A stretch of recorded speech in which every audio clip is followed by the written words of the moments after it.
Miss Golden, if you care to call your first witness, ma'am. Your Honor, I'd like to call Courtney Cottridge. Miss Cuttridge, would you please raise your right hand? Do you swear or affirm to tell the truth, the whole truth, and nothing but the truth in giving testimony? I do. All righty, and I probably butchered that name as I looked up. I pronounced the same one that you just did, Miss Golden, and I looked up and I'm like, is that the way it's pronounced? That's Okay. correct. It's correct. Cottridge? Cottridge? Okay, Yes. all right. All right, please proceed, Miss Golden. Thank you, Your Honor. Ms. Cottridge, where are you employed? I'm a foster care supervisor at Bethany Christian Services. And you supervise Samantha Hanson, is that correct? That is correct. Okay, and you've reviewed the report and talked to Ms. Hanson, so you're prepared to testify today? Yes. And she authored a report of 12/1/2023 with the parent agency treatment plans, is that correct? That is correct. Your Honor, I'd ask that be marked as Exhibit 1 and move for its admission. That is so marked and entered into evidence at this time without objection. Ms. Cottridge, she also has a court addendum. The date of that report is January 16th, 2024. Is that correct? That is correct. Your Honor, I'd ask be marked as Exhibit 2 and move for its admission. Well, that'll be so marked. I'm not moving anything into evidence until I hear objections. I forgot that. We've got Thank you. two other attorneys that get input. I was just going to let you list everything. All right, and then thank you, Your Honor. And finally, the third exhibit are 3 forensic fluid laboratories for Ms. Clark. 9/29 is the collection, 11/21 is the collection, and 12/7 is the collection of 2023 for those 3 tests as Exhibit 3. Okay. All right. Any objection? Good grief. Any objection, Ms. Benedict? No, did you get the email with the reports, Your Honor? Yes, that's why Okay. I'm off the Zoom screen. I'm looking at the reports themselves. That's Okay. a little Thank bit. you. All right, no problem. That's why I was No like, objection. thank you, Mr. Kosoric. I was like, who's next? I can't remember who was on the screen while I'm looking at the exhibits. I'm sorry, I'm a troglodyte. I only have one monitor. I don't have all those monitors that are fancy and all over my office. So in any event, those will be entered into evidence at this time. And Ms. Golden, you may proceed. Thank you, Your Honor. Ms. Cottridge, so SG remains at the same placement he was in the last quarter, correct? That is correct. Okay, and how is he doing there? Overall, SG is doing okay. I mean, he always has different behavioral concerns and mental health concerns that are being addressed. Let me just stop you there with the mental Yep. health concerns. How are those being addressed? Yeah, so he has therapy that he goes to every week. He also is participating in occupational therapy for a period of time just to assist him in body regulation and being able to kind of manage his own emotions and his body. He also has medication reviews. Those usually are every several months, usually every 2 to 3 months, and continues to take his psychotropic medication. He also has. Let me just stop you there. Has there been any change in his medication? There has not recently been any changes. Okay. And is EFC involved? Yes, that's what I was going to add. He also continues to receive EFC, which is Enhanced Foster Care Services.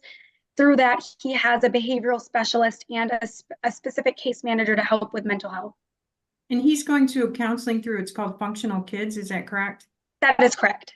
And do you know why we don't have any reports from either that place or EFC? Yeah, so I asked Ms. Hanson in regards to Functional Kids. She had told me that she asked them multiple times for a report and has not yet received it. So we'll continue to follow up to ensure we get one for the next court hearing or several. And then in regards to EFC, I'm not sure, but I'll follow up. Okay, can you contact my office if you're not getting those so I can try and subpoena them so we all have those reports? Yes, of course. Is he making progress in therapy?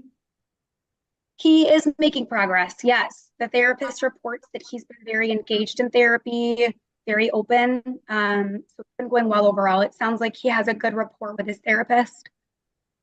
And they seem, are they working on, because I know historically he has some aggressive behaviors, including some, not just towards people, but objects too, correct? Has that Correct. Are they addressing that as well? Yes, they are addressing those concerns. And I will say those have gotten significantly better this reporting period. What we're having more issues with is his sleep. He just struggles to go to sleep and to stay asleep. So that's been, I would say, one of the bigger concerns this reporting period. But yes, those behaviors are addressed in therapy. And when you say goes to sleep, is he still taking melatonin? Yes, he is. And that's not working? It appears that it has not been working, but that continues to be discussed with both the psychiatrist and his doctor. Okay, and he has his own room, correct? Correct. Okay, so is he sleeping in his room at night? Yes, he goes to bed in his room. The caregiver reports he often comes out and goes into her room throughout the night. But he's not sleeping in the room with her though, is he? Sometimes he'll like climb into bed with her. That's just something that he does sometimes, but no, he has his own room and that's where he sleeps. Do you believe that that's appropriate for him to be climbing into bed with his caregiver? I mean, he's a kid. I know some kids do that. So we continue to encourage the caregiver when he does that to move him back to his bed. I know at his previous placement with the relative caregiver, he would do that and she would just leave a little mat next to her bed because he feels comfortable being next to an adult. So we can also encourage that if that's better, if he continues to go into her room. Okay, and then as far as, let's talk about physical health. So he still has this heart condition that's pretty serious, correct? Correct. And I know there was, it looked like there were some tests that were supposed to be done, but I think he had RSV and maybe COVID that it postponed those. Yeah, unfortunately. Did he actually have that test? Because I think it was a stress test or something that needed to be done. Is that correct? That is correct. I believe he did have the stress test. I don't have the results from that, but I believe everything went well. Okay, and has his mother been invited to these appointments? Yes, so she was invited to all of them. I know that in December, when we had to cancel it several times due to illness, we had a bus set up for her to come to those appointments. So we'll continue to invite her to all of his medical appointments and encourage her to come to those. Okay, I thought she had been to an appointment by Zoom. Is that correct? Yes. If she can't physically be at an appointment, we always encourage her to attend via Zoom. Okay, so what's going on with the heart condition? Is there a follow-up appointment set up? Yes, I believe there is a follow-up appointment, and I want to say it's in March. Okay, and are they still looking at surgery, or is that just being monitored again? That's being monitored at this time. I know that was a discussion, and so I think they're going to talk more about that at his next appointment. Okay, so let's go back to where he's currently staying. Are they utilizing respite? Every once in a while, I know that he has a good support system. There's a teacher at school who has been really supportive of him that he's gone to a few times. I don't think that he's been at respite recently, but I know that they do utilize respite when needed. Okay, and let's see, as far as school, how is he doing in school? Yeah, overall in school, SG has been doing really well. He continues to have an IEP in place and supports in school. The teachers report no concerns in the classroom, which is a really, really good positive report. And he's on track educationally. And that's a change, correct? Because he did have a lot of behavioral issues in school. Yes, school used to be a huge issue for him with behaviors, and that has significantly gotten better. And what about the behavioral issues in the home? Are those increasing? Are those lessening? What's going on with that? I would say it ebbs and flows. I know in December he was sick quite a bit, and so there weren't really a lot of behavioral concerns because he wasn't feeling very good. The beginning of the year, so the beginning of this month, I know that there was some behavioral concerns reported by the caregiver that were increasing. So I would say it ebbs and flows. Okay, and are you letting Miss Clark know? I guess maybe it's Miss Clark Workman. Are you letting her know what's going on with him as far as his behaviors? Yeah. Here's where mom becomes central. She receives weekly parenting opportunities, but many happen virtually instead of in person. Yeah, we try to keep Miss Clark very informed with SG. I know that was kind of a focus we had over this last reporting period, is how we can include her more and how she can be included more in his appointments, his day-to-day, calling therapists, that sort of thing, just because SG does have such significant behaviors. And we would love to see her doing some more of that hands-on parenting. So we'll continue to keep her in the loop with that. And let's talk about the parentings. I think we've covered almost everything on SG, correct? Correct, yes. Okay, so let's talk about Miss Clark Workman. Okay, so yeah. As far as parenting time, what's being set up for parenting time? Yeah, so she's offered weekly in-person visits. She attends most of those virtual. I would say December was tough because as she was sick. I know we had several in-person that were scheduled, and I want to say she was only able to attend one. And then this month so far, one of them was canceled due to the weather, and I know she has one coming this coming week.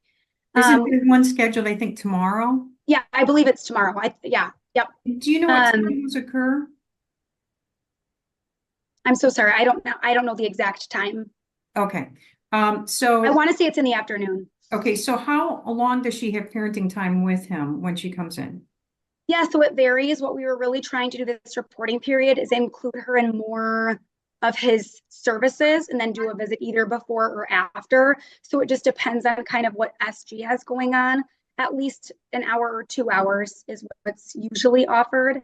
And are these supervised visits or are they unsupervised visits? They've been monitored. Miss Hansen has brought him to SG, to Miss Clark on multiple occasions. So obviously Miss Hansen is there for those. And then I know last month Miss Clark did come to Grand Rapids to have a visit that went really well. We would love to expand those visits and do more. However, I think that we need to see more consistency in regards to attending those in-person visits. Can we look at, though, when she does come in person, is there a need for supervised parenting time, or can she like take them to, they have like McDonald's, those playgrounds, indoor playgrounds, or? Sure, yeah. Yeah, we talked about that. I think one of the concerns is SG's behaviors and just ensuring that Ms. Clark has the tools to be able to manage those. We talked about starting some unsupervised this last reporting period if we could increase those in-person visits. However, she's still only seeing him about once a month. So that would be our only concern, is seeing kind of an increase in those in-person visits and moving towards unsupervised.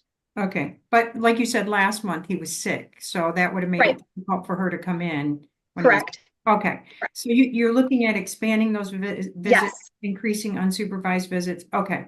So, yes, and what Ms. Hansen and I talked about a few weeks ago is he has therapy every Thursday, and Ms. Hansen brings him to those appointments.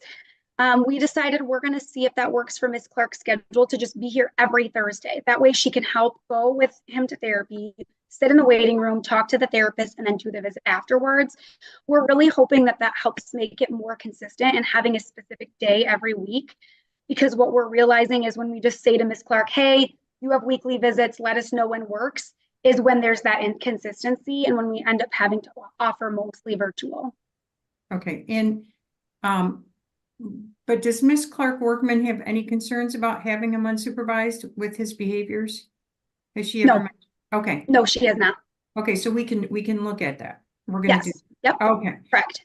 And so let's talk about her treatment plan. So substance use was the biggest concern in this case, right? Correct. And so how much sobriety do we believe she has at this point? Yeah, so Ms. Clark continues just to test positive for marijuana. So it's not the harder substances that she had previously been using, which is a huge strength for her. I know that she's reported using marijuana to cope. We've really encouraged her to cease use because she doesn't have a medical marijuana card, and to identify alternative ways of coping.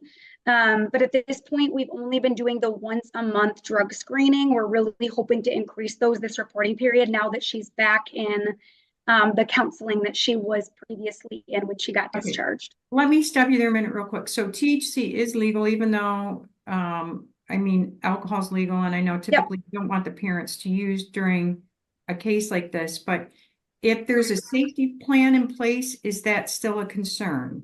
If it's so we've talked about that. Yeah, so I think we're open to whatever, the court deems appropriate. I think one of my concerns is SG's behaviors and just being able to manage those as best she can if she's under the influence. So a safety plan could be helpful in that. I would definitely recommend that. And we've definitely talked that through with Ms. Clark, especially if we were to start some unsupervised visits. When we talked to her therapist way back when she had therapy this summer, the therapist had some concerns with her using marijuana just because of her addiction to substances. So that's another area that we just continue to encourage sobriety, but we'll continue to discuss.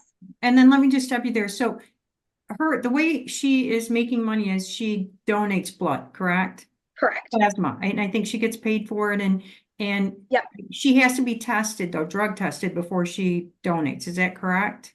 You know what? I actually don't know that. If she does, then and has results from those, that would be really helpful for us to have. Okay, because I know it's listed in the report that that's what's happening. So can we make sure we get those screens? Because, that way it ensures. Yeah. We're not Yep. using, right? Absolutely. Yes. Okay. And then you screen her when she comes in, correct? Correct.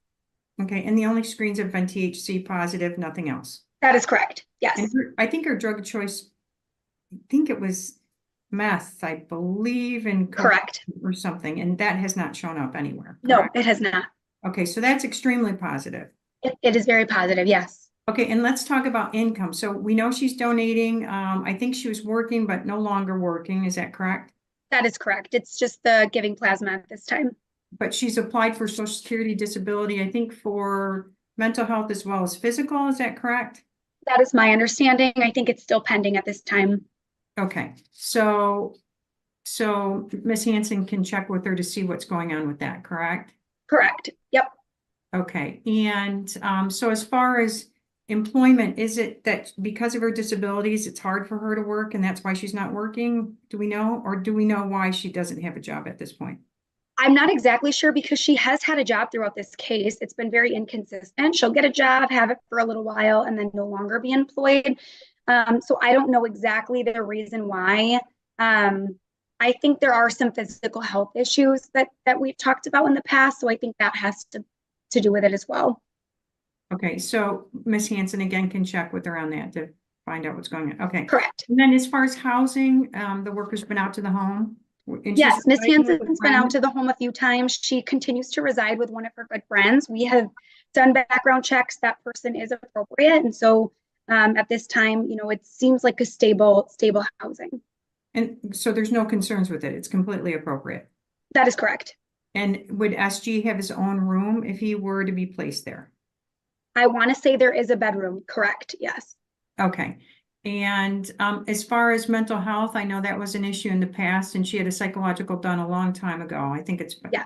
3 years or almost 3 years, right? Correct. Okay, and I think she was diagnosed with major depressive disorder and some anxiety, correct? That is correct. Yes. Nothing else, though, no other diagnosis. Correct. We did talk with Ms. Clark. I think it was about a month or two ago in regards to doing an updated psychological evaluation. We did move forward with getting funding approved for that. However, she recently, within the past 3 to 4 weeks, informed us that she has to do a psychological evaluation anyway through her primary care physician. So we're just going to allow her to move forward with that and kind of see what those results show, and if there's any other recommendations we can do to help. And as far as emotional stability, though, has there been any concerns with your interaction with her? No, Ms. Clark is very appropriate in her communication with both Ms. Hanson and myself. I know we've had a few different meetings over this last reporting period. Like I stated, I would say my biggest concern is seeing her get more involved in kind of more of that hands-on parenting with SG this reporting period. And if we do some unsupervised parenting time, that will allow for that to happen, is that correct? I would think so, yes. Okay. And what is going back to substance use or substance abuse? Is she attending AA or NA meetings to maintain? When I talked with her several months ago, she was. I don't think that she shows Ms. Hanson proof, but she reports that she is attending. And then she also continues to have a recovery coach that she meets, I think, often with. Has anyone talked to her recovery coach? So that's one significant barrier that Ms. Hanson has with her current, I think it's called Winadet counseling or something like that. They will not talk to us, even though we have a release signed. It's been very, very difficult to get any communication with them. I know Ms. Hanson's called on many occasions. They only will speak with our agency if Ms. Clark is either at their office or also on the phone. So I don't know if they would accept it if The case then turns towards service barriers and SG's father. Mom's counseling provider has been difficult for the agency to communicate with. court order would show like, hey, we need communication with them, because that has definitely been a significant barrier. She's been on a wait list for months for a therapist, and we don't know why, because they're not communicating with us. Well, and it sounds like there's some insurance issues too, that for some reason she'd have to pay out of pocket. Yeah, well, Miss Hansen had looked into other therapies because she's been on this wait list for so long at this place that she had previously been in before getting unsuccessfully discharged. And that's what we're running into is a lot of insurance issues with places out where she's residing.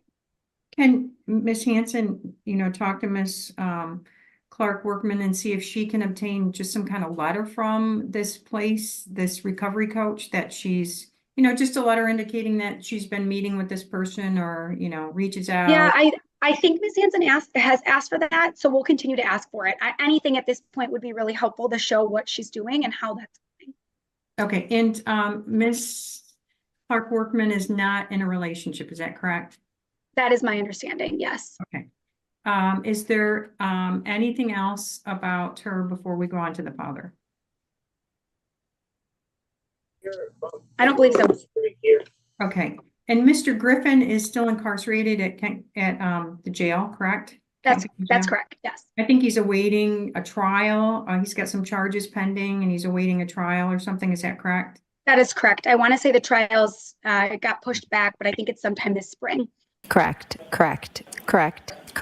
Okay, and it sounds like he's able to do some type of substance abuse counseling while incarcerated, and he's been taking advantage of that. Is that correct? That's correct. Ms. Hansen has been able to verify that he's been meeting with like a chaplain to address his substance use, and she also gives him monthly homework to work on while he's incarcerated. Okay, and I'm trying to remember if he had a psychological. I don't believe he had a psychological done, correct? He was supposed to, and he never completed it. Can we do that while he's incarcerated? I can follow up and find out. I think we'd have to re-get funding approved, but we can work on that. Okay, and his barriers were substance use. That was a barrier, correct? Correct. Well? Okay. Correct. And is Miss Hansen, is she's going to continue to meet with him while he's incarcerated? Correct. She has gone out every month. And does she give him updates on how SG is doing and what's going on with his medical and physical health? Yes, correct. Okay. Anything else? Oh, does she give him assignments while he's incarcerated? Yeah, she's been giving him homework every month to address his barriers. And has he returned that homework? I don't believe he has returned all of them. I think maybe she got one this reporting period, if I recall. Okay. Is there anything else about any family members, either Mr. Griffin or Miss Clark Workman or SG, you'd like to advise the court? I don't believe so, not at this time. I will just add that we continue to work with the caregiver on her licensing process. It's been very slow. It's been going very slow, which is unfortunate. So we're continuing to push that this reporting period. And why is it going slow? What's the holdup? Yeah, the caregiver needs to participate in trainings. And I know that over the last reporting period, there was a lot going on with sickness in their home and just some the holidays, that type of thing. And so we've made it pretty clear that this reporting period, we need to finish that process. So that's going to be our goal. And right now, I know the goal is guardianship, but are we looking at possibly changing the goal, looking at reunification with Miss Clark Workman, and she continues on the path that she's currently on? Yeah, even though the goal is guardianship, we've made it very clear to Miss Clark. We can always change that. I think, like I've said many times, I think we just need to see a lot more hands-on from Miss Clark in regards to how she can manage SG's behaviors and come more than once a month to see him. Him traveling to her is exhausting for him, and so we're still open to doing that about once a month. But we think it's pretty fair to ask Miss Clark to come to Grand Rapids at least 2 to 3 times a month to see SG, and we'll continue to bring him kind of halfway or to her once a month, but just hoping to increase those because it's hard to get a gauge on her parenting when we're seeing it for 20 minutes on a virtual call. But would you also agree, though, if there are in person, that we expand those so we can see how she does for a longer period of time rather than just like an hour? Yes, and hoping to get her more involved in his services when she's in Grand Rapids. Okay. So are you also recommending that the next hearing be a permanency planning hearing? Yes. Okay. Anything else? I don't believe so. Not at this time. Okay. Thank you. I have no further questions. All right, Ms. Benedict. Thank you. So when we met in October, we had no reports for EFC, and now we have functional kids involved. We still have no reports. What is the holdup? They've been involved now for a while. We should have reports. Yeah, like I stated, I know Ms. Hanson has asked for reports from functional kids, so we will definitely follow up, and I will let Ms. Golden know if we don't have it in the next month or two, so she can subpoena Month those. or two? We need And reports now. and I will Month. reserve the right to have those reports turned over and put them in an order if necessary. Thank you. And it's not just functional kids, the EFC. We don't have anything from them either. I mean, we get reports every month, typically for EFC cases. I don't have anything on this case. Yeah, I'm surprised about EFC. I'll follow up with them today. I mean, to be honest, we just got your reports on Thursday and Friday for this hearing. As for you keep saying that Ms. Clark needs to be more involved, isn't it fair to say that she has tried to Zoom in for doctor's appointments that were changed, so she couldn't be here, and she has tried to Zoom in and she couldn't because of the setting in the doctor's office? Yeah, that wasn't a situation where they didn't have good service, and Ms. Hanson had tried to call her in, correct? And isn't it true that there have been several appointments changed over the last couple of months due to allegedly illness? And that's not Ms. Clark's fault. That's on the child or the foster or the caregiver. I'm not blaming Ms. Clark. Yes, Well, those were not her control. But your testimony keeps implying that she's the one that's not here doing things, when the reality is she's scheduled to come here, but appointments get changed, so her schedule gets changed. That is not on her. Correct. I'm not blaming her for the situations where SG was ill. And that is what's happened pretty much since we were together in October. I would say there's been about 3 weeks where he was ill. Only 3? It was early December, if I recall. Okay, well, in your report, we talk about I think it was in November, November 7th, the school showed up at the caregiver's house because Beth had missed so much school.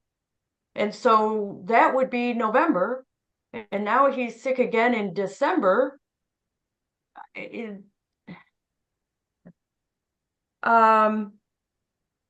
Ms. Clark has addressed the issue with the agency regarding the child statements that he's sleeping with the caregiver every night. What is the agency doing to address that? I understand your testimony is different than what the information has been exchanged between Ms. Hanson and Ms. Clark. Flashback. Okay, so is he sleeping in his room at night? Yes, he goes to bed in his room. The caregiver reports he often comes out and goes into her room throughout the night. But he's not sleeping in the room with her though, is he? Sometimes he'll climb into bed with her. That's just something that he does sometimes, but no, he has his own room and that's where he sleeps. End of flashback. Yeah, like I stated, my understanding is he goes to bed in his own bed and sometimes almost every night goes into the caregiver's room. So what we've encouraged her to do is to move him back into his bed. And like I stated, I know that the old caregiver used to have a little cot that she would have next to her bed, if that was more comforting to him to lay there, if he was refusing to go back to his bed. So we'll continue to work with her on that. Isn't it inappropriate for a child of this age to every night be going into the caregiver's room and sleeping?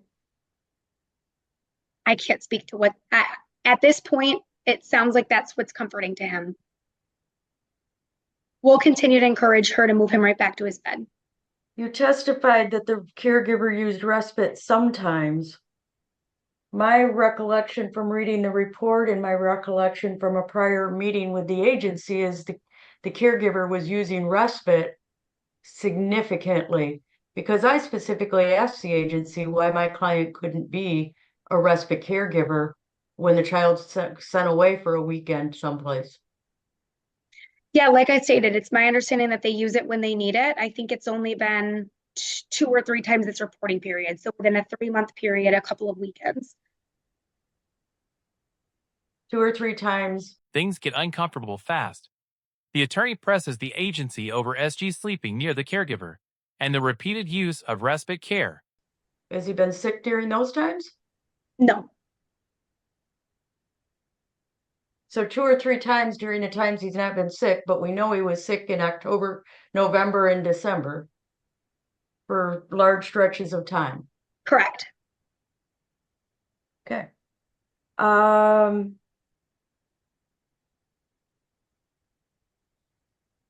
At a prior meeting with the agency, we talked about when Ms. Clark Workman is able to come to Grand Rapids, doing more visits and maybe doing some overnights with her at the hotel, yet none of those have happened yet. That's correct. Like I stated, we were really hoping to see those increase to at least every week so we could get a better gauge of her hands-on parenting with SG and then transition into those. And like we've talked about, I'm not blaming her for the times that he was sick, but since our meeting, she's only, I think, been to 3 or 4 in-person visits. So it's just been really hard. Actually, I think only 2 or 3 because of the weather this past week. The So weather and the after, child being sick. and the child being sick, correct. Okay, all right. So let's, at this point, I mean, this child came into care because of things with Mr. Griffin, but Ms. Clark Workman's issues were substance use, and I think it was meth Correct. and cocaine. Correct. Ms. Clark has not tested positive for either of those substances now for well over a year, correct? Correct. Ms. Clark Workman also had some criminal issues. Those have long been resolved, and there's not been any criminal activities for well over a year, correct? Correct. And Ms. Clark Workman had housing issues. Well, she was living with a relative. That housing then wasn't appropriate for her.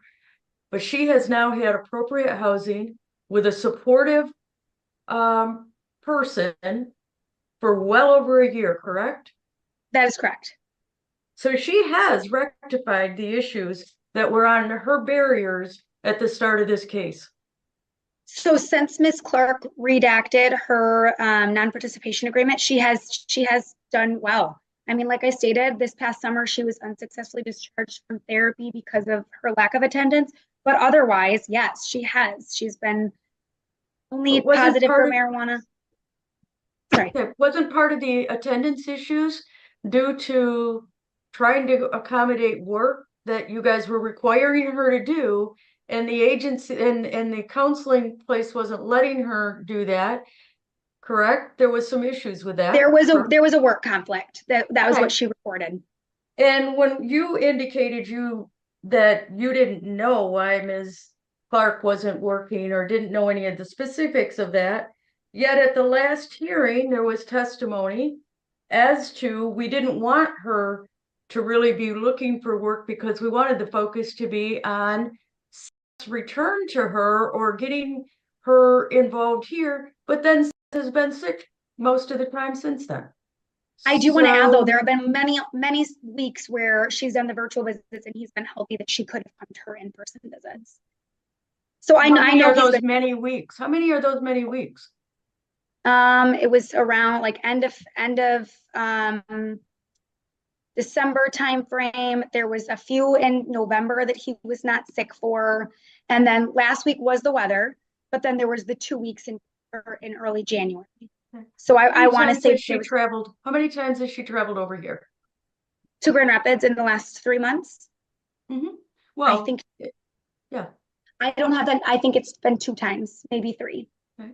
And then you also were meeting at a halfway place for like a day on the weekend. And how many of those have occurred? I think that was one that got changed in December, and I think one happened in November. And then I don't know tomorrow what Miss Hansen's plan is, if that's meeting or if that's Miss Clark coming here. I'm not sure. So were the ones in November and December changed because the child was sick? The December one. So the agreement is that Miss Clark comes 3 times a month and we go 1 time a month to her. And when the child's sick, she's not been able to come over because there's no point in coming over. Okay. So again, she has rectified the issues that the barriers she had regarding this child. in that we're not having substance issues for any illegal or unprescribed drugs. Marijuana Correct. is a legal drug, She's made correct? significant progress, correct. And like I stated, I'm And really she has, hoping, I just need you to answer my questions. You keep wanting to add all the other dialogue. Just answer my questions, okay? I'm not trying to be rude. Yep. But we're already well into this here, late starting because you guys didn't join.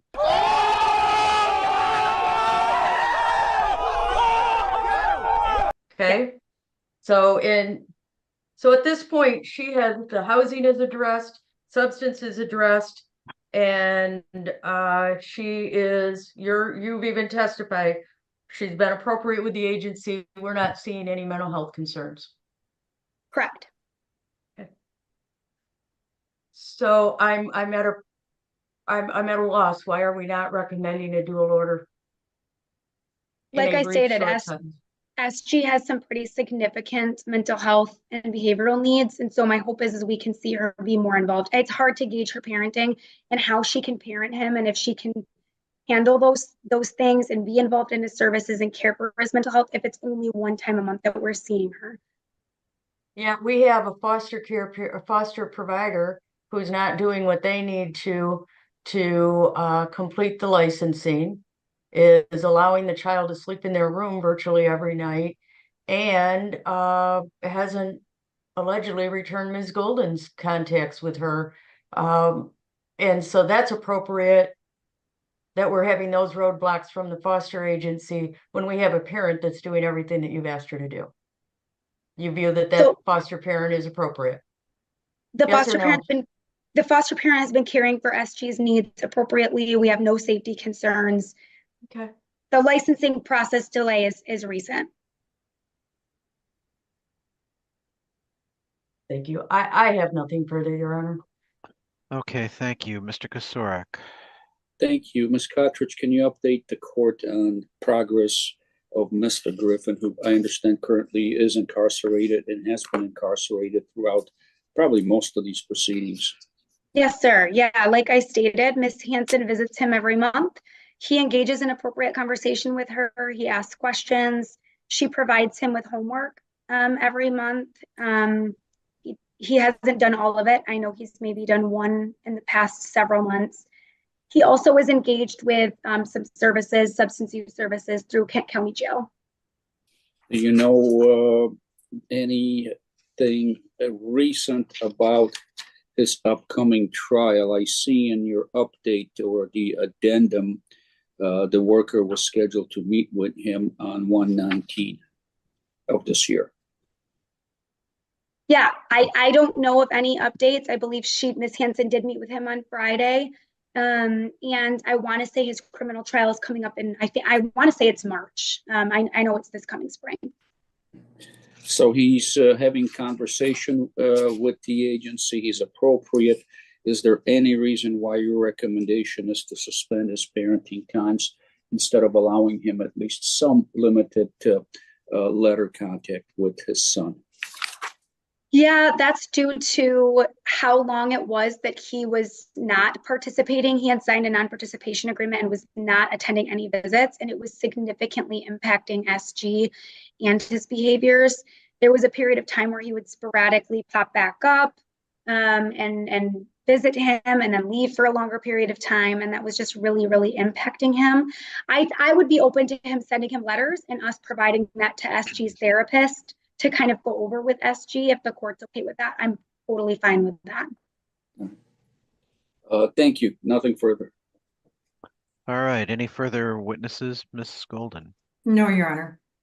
Any witnesses, Ms. Benedict? Your Honor, thank you.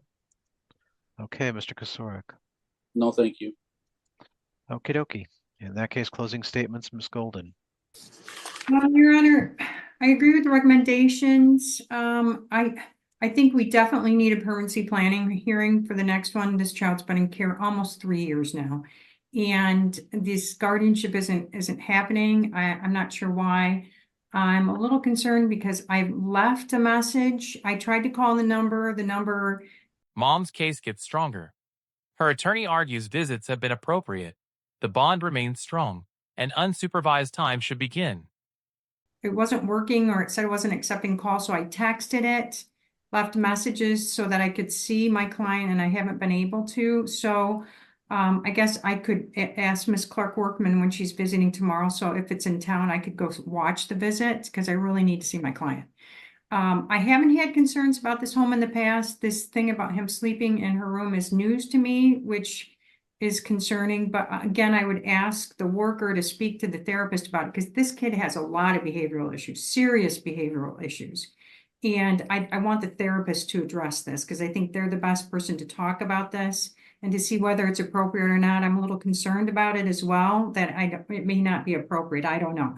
So, but I would urge the agency to have Ms. Clark Workman have some of these unsupervised parenting time, because I think this case is moving towards that direction of reunification, and we need her to have him for a longer period of time to see how she does and what assistance she might need if she's having any issues. All the visits that I think have occurred were very appropriate. She brought little things for them to do together, and they seem to be very bonded together. So I would ask the next hearing be a PPH, and I agree with the recommendations. Thank you. Thank you, Miss Benedict. Well, Your Honor, today is scheduled as a PPH, and quite Correct. frankly, I'm asking the court to consider a dual order. That doesn't mean the child is dropped on my client's lap tomorrow. That's not what I'm even suggesting. But I'm asking the court for a dual order for a return. My client has been clean of the illegal drugs that she was seriously involved in at the start of this case. She has been clean now for well over a year. She has maintained housing for well over a year. I get that it's on the east side of the state, but that's where she is safe, where she doesn't have the same temptation she has when she's over on this side of the state. And so I can't fault her for that. I mean, she moved where she needed to for her child, to better herself so that she can then have her child with her. And we've had testimony on that previously, Your Honor. We have no concerns really with her interactions with the child. Granted, there's been some bumps in the road in the visits. That's not her fault. It's not her fault that this child has been sick for the better part of this school year. We had testimony at the last hearing as to how sick he was. We have in the report about the school showing up at the door on November 7th to try to pick up the child to take him to school because the school was concerned whether he's really sick or just not going. Then we hear he was sick for a few weeks in December. I don't know what more you want my client to do other than be here when he's healthy and she can. But in my opinion, she has stepped up. She's in an entirely different place than she was before. Your Honor, and that testimony was provided at the last hearing. She's in an entirely different place in her life, and she's maintaining an appropriate lifestyle that is good for her and would be good for the child. We need to do more now to reunify. She's done everything we've asked her to. I get there's a barrier because of the distance. That barrier is overcomable, but it's not, that's partly on the agency to make that happen as well. And I would, Your Honor, as for the work, we've previously had testimony about the SSI and her working to get benefits in that way. And at the last hearing, the agency said, we're not focused on her getting a job. We're focused on her and the child. We've had testimony before about the use of respite. Today, we hear that they've used respite 2 or 3 times in the last reporting period. At the same time, we're hearing the child was sick.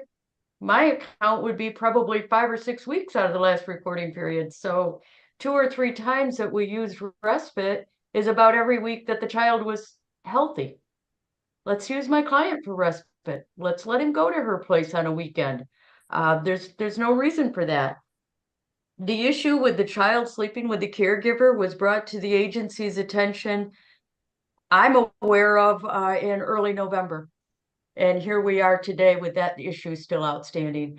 Your Honor, I ask for the court to consider a dual order to return this child. And again, I'm not asking that the child be dropped there right now, but I'm asking that the steps be started so that this child can be returned home, hopefully before the next hearing. If the court is not inclined to do that, then I would ask that we not have a hearing, we not wait as long as 90 days for another hearing. I think that the longer we keep delaying this case, the harder it is for the child and for everybody else. And I'm not hearing, maybe this foster home is appropriate, but it doesn't sound like they're really following through to make sure everything is taken care of. If they're not following through with the GAL, they're not following through with licensing. There's just red flags I see there, Your Honor. So I would ask that, again, that the court consider a dual order today. Thank you. Thank you, Mr. Kosarik. Thank you, Your Honor.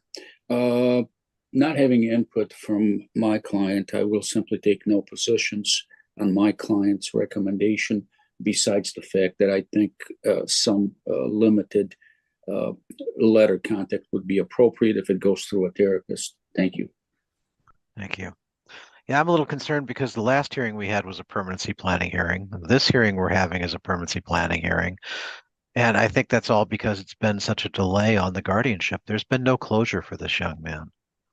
You know, and that opens a door that I don't think was open before, which means I'm going to grant a dual order because those both need to be concentrated on. I need to know which avenue is the appropriate avenue, because reunification may be the appropriate thing at this time. The mother has addressed all of her issues. So we may have to look closer at that. So I'm going to grant the dual order. At this point, the next hearing will be just in case, because I don't want to wait 90 days on a dual order to see if mother's doing well. Great, we may switch the goal completely. If mother's not doing well and there's indicia of that, we may go back to the former goal. So we'll see how this goes. I'm not as concerned about the sleeping in the same room with the caregiver as everyone else is, because the testimony I heard is the child has its own separate cot in the room. It was in the prior caregiver's home. Okay, I apologize. Then I am concerned. You know, because sometimes what will happen is the child is terrified and needs a safe place to stay for the night, and then can be moved back to the other room while they're asleep. Been there, done that on many an occasion. And as long as they had a separate bed to sleep in, that's great. But if they're sleeping in the same bed, then the court does have concerns. I'm sorry, I didn't realize, I guess when I was hearing the testimony, I didn't realize that was the former caregiver, not the current caregiver. But in any event, I've got more concerns about the fact that this ain't done, that there's been no closure for this young man. And that needs to be done. At this time, the agency should not initiate proceedings to terminate. Reasonable efforts for reunification should be continued. Progress was made by Kayla Clark. Progress was not made by Mr. Griffin. The needs of the child can be helped in a foster care. I'm going to have to ask how I do this, because I have not done a dual order but once in the past 6 years. So I need to make sure I'm clicking this off right. Under reasonable efforts, do I now put return to parent and legal guardianship as both, or do I place this elsewhere? Well, I think the dual order is return to parent or keep in foster care. A concurrent plan is guardianship. Okay, that But the yeah, I know, and I'm asking if this is the appropriate place to check it off, because what I'll do is reasonable efforts will be made to finalize the court-approved permanency plan for return of the parent of the child to the parent and for legal guardianship, because that gives you both as the proper permanency planning goals. What number is that? What number are you talking about? 17. Oh, okay. That's where I changed the goal on most PPHs. Yeah, right. But So if it's a dual goal, now you're hitting territory that I'm unfamiliar enough with to go. I mean, does it you know, say I check these off as we do the hearings, which drives downstairs crazy when they make the orders, because every once in a while I screw up and don't hit the right checkoff button. But I think that's the correct place to do that, because then you have the dual goal of reunification and guardianship, depending upon how this goes. So you would check off A is what you're saying, and C. A and C. Yeah, I think that's appropriate. Yeah. I think that's where I do it. I'm just questioning. I was going to go off the record with you guys and do that, but I figured I'm here now. We got to make this order. So in any event, take care of yourselves and Your Honor, thank you all. Yes, Mr. Kosorik. are you comfortable with allowing letter contact if otherwise appropriate by the therapist? I would think that that would fall under supervised because I've ordered the Yeah, correct. it to be All right. supervised. So it's got to Thank be you. through the therapist. Yes. All right. Because there's at least a gatekeeper there. All righty. Right. Good Yeah. luck to everybody. The pressure lands directly on the agency. Mom's attorney attacks continuing delays, caregiver licensing problems, and unresolved placement concerns while demanding reunification steps. Then the judge drops the bombshell. Mom has addressed her issues, and a dual order is granted. And that changes everything. The court keeps both reunification and guardianship alive, refuses termination proceedings, and orders continued reunification efforts. Mom's progress is formally recognized while Griffin's is not, leaving the next review capable of completely changing SG's permanent future.